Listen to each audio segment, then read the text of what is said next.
There is a place in Lake Superior, 44 miles from the nearest city, where a lighthouse keeper once had to be carried away in a straitjacket.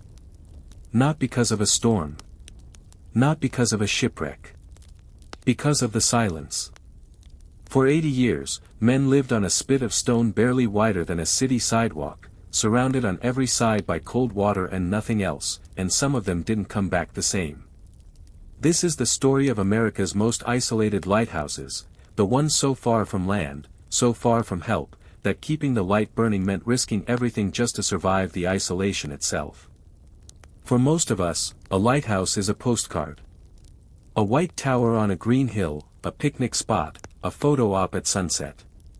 But for the men and women who kept America's most remote lights, a lighthouse could be a prison sentence with a view. Some of these stations sat so far offshore that supply boats couldn't reach them for weeks at a time. Some were so violent that the ocean itself tried to tear them down, again and again, for over a century. And at least one was destroyed in a single night by a wave taller than a 10-story building, killing every man inside before the sun came up. These are not legends. These are documented events, pulled from Coast Guard records, ship's logs, and the testimony of the keepers themselves. And by the time this story is over, you'll understand why old-time lightkeepers had a name for the worst of these postings. They didn't call it a lighthouse. They called it the loneliest place in America. Let's start in the coldest, most unforgiving of the Great Lakes. Lake Superior is not gentle. It swallows ships whole, and it has claimed hundreds of them over the last 2 centuries, including the famous Edmund Fitzgerald, immortalized in song. But long before that wreck, sailors on Superior feared something else entirely, a nearly invisible reef, sitting more than 20 miles from the closest point of land, capable of ripping the hull off a steamship without warning. It was named Stannard Rock, after the sea captain who first charted it in 1835, and for decades it was little more than a rumor among sailors, a hazard you prayed you'd never meet in the fog. By the 1860s, the Lighthouse Board had had enough. Something had to be built on that reef, no matter the cost. But building a lighthouse in the middle of Lake Superior wasn't like building one on a coastline. There was no shore to work from. No road to haul materials down.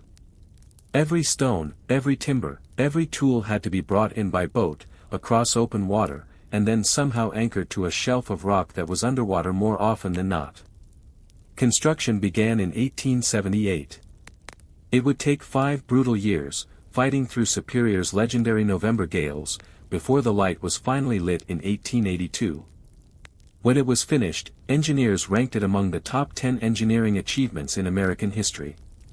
It remains, to this day, the most remote lighthouse in North America, 44 miles from the nearest city of any size, and 24 miles from the closest scrap of land. Living out there meant something had to give. The keepers called it the loneliest place in North America, and they meant it literally. In the station's first year alone, 6 assistant keepers came and went. 3 quit the lighthouse service entirely rather than face another season on the rock.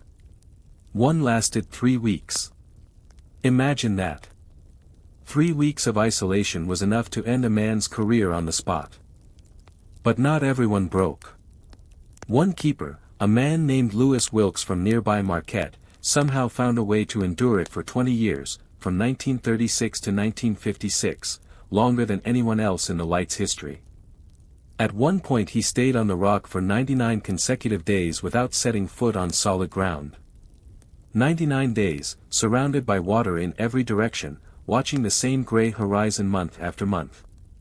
To this day, no other keeper has come close to that record. His longtime assistant, a man named Elmer Sormunen, worked the light for 2 decades as well, and by most accounts, the 2 of them didn't just endure Stannard Rock, they found something like peace in it. Not everyone was so lucky. When the Coast Guard took over America's lighthouses in 1939, a new generation of young servicemen arrived at Stannard Rock, many of them completely unprepared for what isolation like that could do to the mind. According to accounts passed down at the station, one Coast Guardsman in the 1940s had to be removed from the rock in a straitjacket after the solitude became too much for him. A decade later, another keeper reportedly radioed the mainland in visible distress, undone by the same crushing loneliness. Whether every detail of these stories has been perfectly preserved after all these decades is impossible to say for certain, but the pattern is undeniable. Something about that rock, that endless gray water stretching in every direction with no relief in sight, broke people. And then, in 1961, the isolation turned lethal in an entirely different way. Fuel stored on the station's pier ignited without warning, triggering an explosion and a fire that killed one keeper instantly. The 3 survivors were left stranded on the rock's exposed deck, with their own station in flames around them and no way to escape.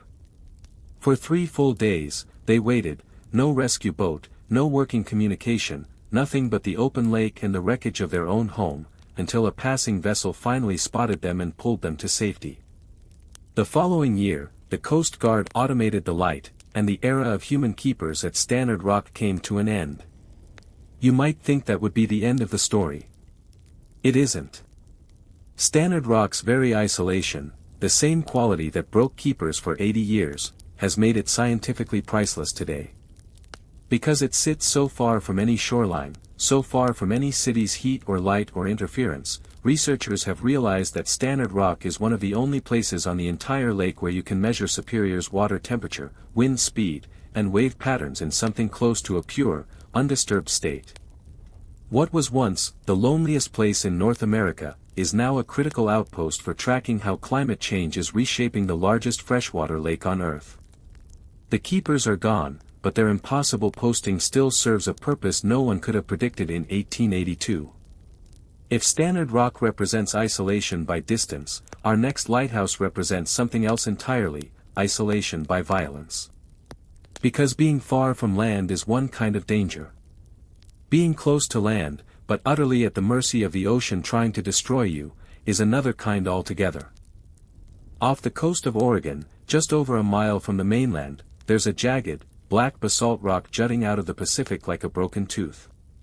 In 1878, American officials decided this rock, barely large enough to stand on, regularly submerged in storm surge, battered by some of the most violent seas on the west coast, was the ideal spot for a lighthouse. The danger started before a single stone was laid. During an early survey of the site, a highly experienced mason attempting to land on the rock was swept into the ocean by a wave and was never seen again. That was the first death. It would not be the last. Construction dragged on for more than 500 days, and every single one of them was a fight against the sea. Workers had to rig lines from their ship to the top of the rock just to get themselves and their tools onto the site, essentially climbing a rope over churning water each time they went to work. In January of 1880, 4 months into construction, a massive storm sent waves loaded with loose rock crashing directly through the worksite, sweeping away tools, water supplies, food, everything. The crew was left stranded on that exposed rock for more than 2 weeks, waiting for a resupply that couldn't safely reach them. And then, just weeks before the lighthouse was finally completed, a sailing ship called the Lupatia wrecked in heavy fog almost within sight of the unfinished tower. All 16 crew members aboard were lost, their bodies later found washed up on the very rock where the lighthouse now stood, a haunting, tragic irony, since the light meant to prevent exactly this kind of disaster wasn't yet operational to save them. When the lighthouse finally went into service in January of 1881, the keepers who staffed it discovered exactly why the rock had already claimed so many lives. The building, roughly 80 feet by 45 feet, housed up to 4 keepers at a time. No families. No women. No children. Just men, locked in with the sound of the sea and each other for company, cycling through shifts that could stretch for weeks at a time before a rotation home. It didn't take long before the station earned a nickname that would follow it for the rest of its existence, Terrible Tilly. The storms at Tillamook Rock were not ordinary storms.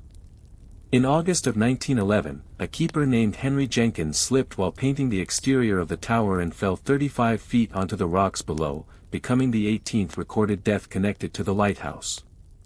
In 1912, a single storm sheared off an estimated 100 tons of rock from the western end of the island, stones simply torn away by the force of the waves, and the lighthouse's windows had to be permanently cemented over and replaced with small, reinforced portholes just to keep the ocean out of the living quarters. But nothing compared to October of 1934. A monstrous storm battered the entire Pacific Northwest coastline for 4 straight days, and Tillamook Rock took the worst of it. Winds exceeding 100 miles an hour tore across the tower. Waves didn't just hit the lighthouse, they surged completely over it, higher than the tower itself, smashing directly into the lantern room and shattering the massive Fresnel lens that had guided ships for over 50 years. Boulders, ripped loose from the surrounding rock by the sheer power of the waves, crashed through the structure, flooding rooms and turning the interior into a shambles of broken glass and seawater. The underwater telegraph cable, the only line of communication to the mainland, was severed completely, cutting the keepers off from the rest of the world in the middle of the worst storm any of them had ever witnessed.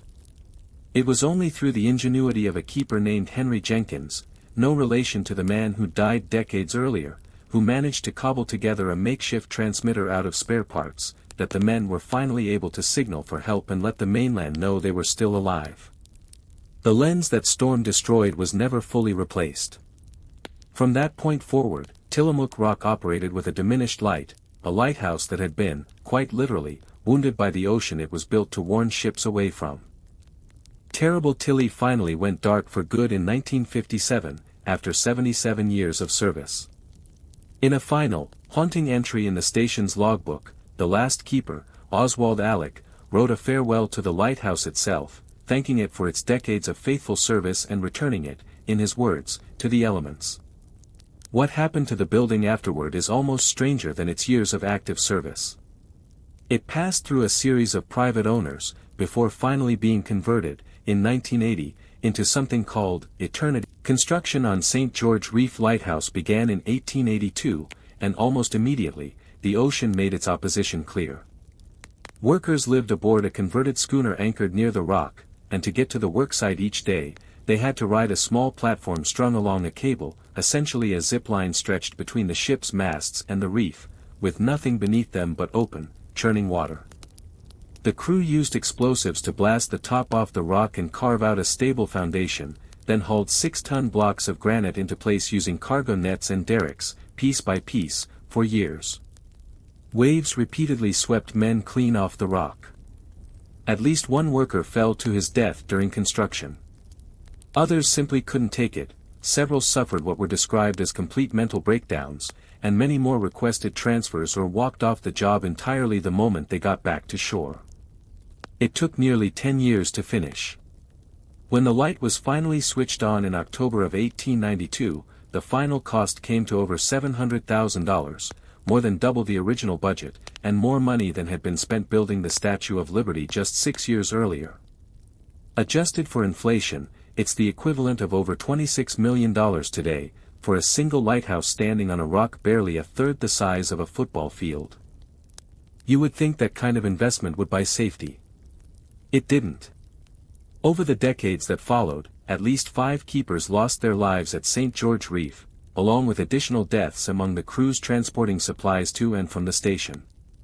In 1923, a single storm produced waves that reached over 70 feet high, waves that didn't just batter the lighthouse, but physically tore the station's engine house off its foundation and swept it into the sea.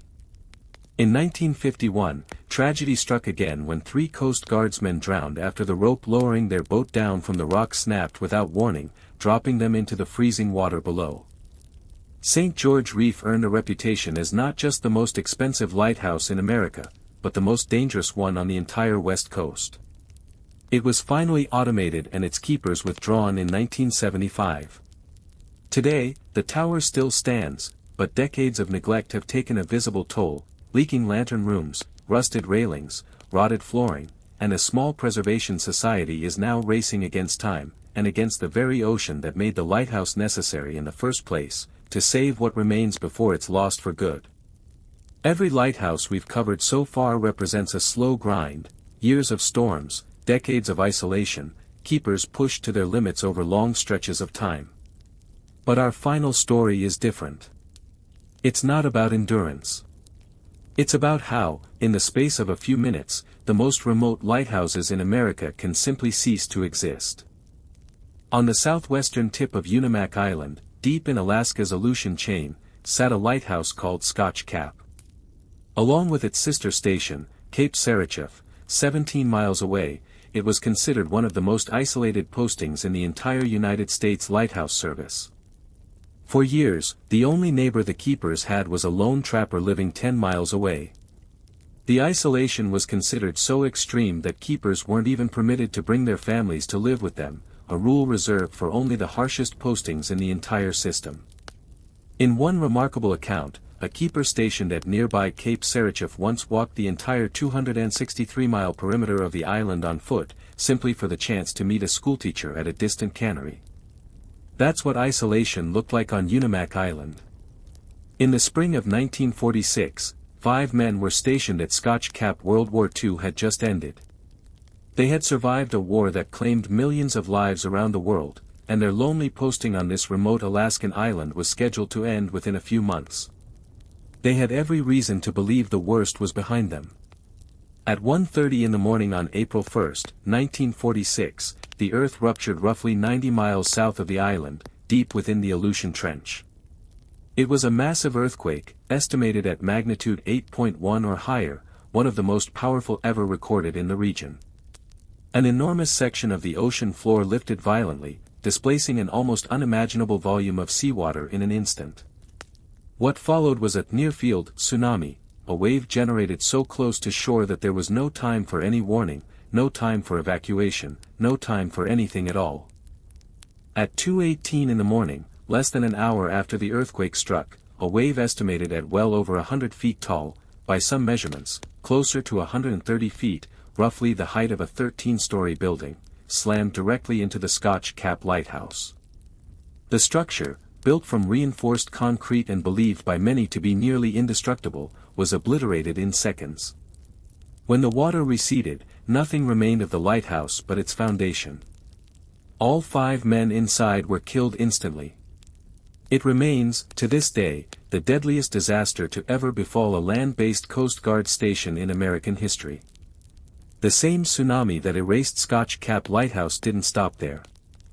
It raced across the entire Pacific Ocean and struck Hawaii hours later with catastrophic force, killing 159 people in Hilo alone. It damaged boats as far away as Chile. It even destroyed a research hut in Antarctica. But on Unimak Island, the wave arrived with no warning at all, in the dead of night, against 5 men who had no possible way of knowing what was coming. In the weeks that followed, searchers combed the wreckage of the station, slowly and painfully recovering what remained of the men who had died there. 3 weeks after the disaster, while installing a temporary replacement light, a technician discovered human remains and was able to identify one of the fallen keepers, a young man named Paul Ness, by his distinctive cheekbones and goatee. The recovered remains of the crew were gathered, and 3 days before most of the search team finally left the island, the 5 men were laid to rest in individually marked graves near the ruins of the station that had claimed their lives, not far from the graves of 2 Russian sailors who had died on that same unforgiving coastline generations earlier. A permanent replacement lighthouse was eventually rebuilt at Scotch Cap during the 1950s, this time positioned on higher ground, safely above the reach of any future wave. It stood watch for decades longer before being automated, and eventually simplified into an unmanned skeletal tower. But the tragedy of April 1, 1946 permanently changed how the United States thought about tsunami danger in the Pacific. It became one of the key events that helped drive the creation of a formal Pacific tsunami warning system, a direct response to the fact that 5 men on one of the most isolated postings in the country had absolutely no way of knowing that the ocean itself was about to erase them from the map. Stannard Rock, Tillamook Rock, St. George Reef, Scotch Cap. For lighthouses. For completely different ways for isolation to become dangerous, through slow psychological erosion, through decades of relentless storms, through the simple, staggering cost of defying the ocean altogether, and finally, through sudden, total, unstoppable catastrophe. And these are only a handful of the isolated light stations that once dotted America's coastlines and inland seas. In Alaska alone, dozens more stations were considered so remote that they could only be reached by boat or helicopter, with keepers going weeks between mail deliveries and months between seeing another human face outside their own crew. What's remarkable is that almost none of these men and women signed up expecting glory. They signed up for a government job, steady pay, a roof over their heads, a chance at a title like keeper. What they got, in the most extreme postings, was something closer to survival on the edge of the map, holding the line between civilization and the empty, indifferent power of the sea. Most of them never made headlines. Most of their names are known only through logbooks, transfer records, and the occasional local newspaper clipping.